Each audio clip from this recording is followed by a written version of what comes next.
finalement le soleil est au rendez-vous pour cette manifestation? Vous devez être... Écoutez, on est ravis parce que la météo n'avait pas du tout annoncé ce genre de temps. Nous sommes d'autant plus surpris qu'effectivement nous avons non seulement le soleil, mais en plus pas de pluie.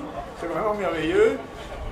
Pourtant personne n'est intervenu comme on doit le faire habituellement auprès des sœurs de la paroisse Sainte-Claire pour leur porter quelques œufs. Peut-être que certains l'ont fait, mais enfin quoi qu'il en soit, le temps est avec nous et ça c'est un miracle.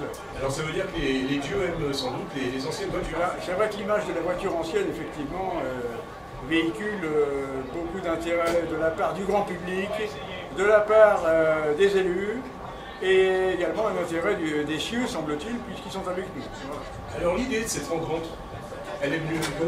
Alors l'initiation de la journée nationale des véhicules d'époque, c'est la Fédération française des véhicules d'époque, qui, un petit peu sur l'idée de la journée du patrimoine, a souhaité effectivement inscrire les véhicules d'époque dans l'idée de sauvegarde d'un patrimoine, en l'occurrence le patrimoine industriel et culturel en même temps. Les voitures font effectivement partie à la fois de l'industrie et de la culture du pays depuis qu'elles ont été créées et inventées. Et donc mettre une journée intitulée Journée nationale des véhicules d'époque a toute sa place, toute son importance. Beaucoup de clubs et de départements, de régions effectivement s'inscrivent dans cette démarche et rassemblent, comme on le fait nous, un maximum de voitures pour marquer cette journée, qui n'est pas seulement une journée commémorative ou célébration, on peut dire. L'objet, c'est également la promotion et la défense du véhicule ancien et du véhicule d'époque, en sachant que, pour reprendre la formule de la Fédération française des voitures anciennes, l'idée c'est de nous autoriser à rouler sur les routes de demain dans nos voitures d'hier, voilà, à l'intention des autorités compétentes, va-t-on dire. Voilà ce qu'il en est. À Montbrison, qui organise? Alors à Montbrison, l'organisation est à la fois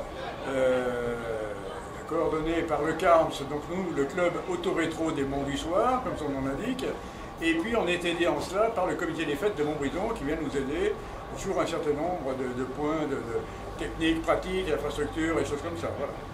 Combien de voitures?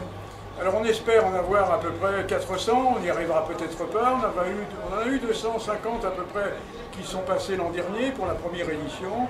Là ce matin, semble-t-il, on est déjà à 300 voitures. Voilà. Et on espère dans l'après-midi en avoir quelques autres. Alors bien sûr les voitures ne sont pas 400 en même temps sur place. Il y en a qui viennent, qui repartent.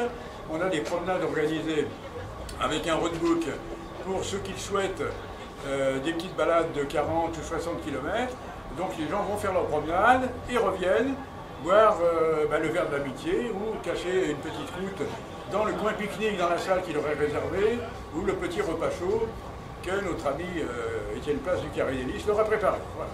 Qu'est-ce que vous avez comme vraiment belle... Enfin, ce sont toutes des belles voitures en soi. Est-ce que vous avez un spécimen particulier? Dans les voitures particulières tout à fait extraordinaires, parce que ce sont des véhicules qu'on ne voit pas souvent, on a dans les avant-guerres une MG TD qui date de 1934, qui est un véhicule qui a été construit à 480 exemplaires, et c'est l'un des 4 modèles qui est existant et vivant en France. Et puis également, nous avons eu la reconstruction d'un véhicule un peu plus populaire, mais tout au moins, tout aussi important, je veux dire, et tout aussi rare. Il s'agit d'une Panhard Junior, là aussi un cabriolet roadster des années 50, et que le collectionneur en question, notre ami André, a reconstruit carrément, à savoir que le véhicule tel qu'il est présenté maintenant est en meilleure présentation que quand il sortait d'usine à l'époque. C'est vous dire le travail effectué.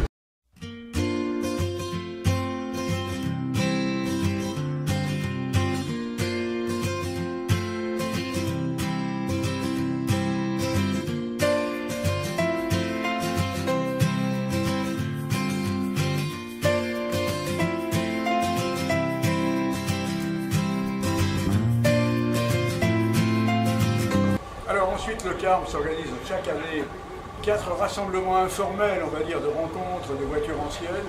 Place Bouvier, les dimanches matins, alors c'est le dimanche au mois de mars, il a eu lieu. La prochaine exposition rencontre aura lieu le 6 mai, dimanche prochain, donc. Et ensuite, il y en aura une début septembre et fin octobre. Voilà. Ce sont les 4 rassemblements qu'on organise dans l'année au niveau du public, évidemment, et des collectionneurs du département. Par contre, en tant que club, nous, on organise chaque année une dizaine de sorties de club avec des sorties d'une journée, deux journées, trois journées.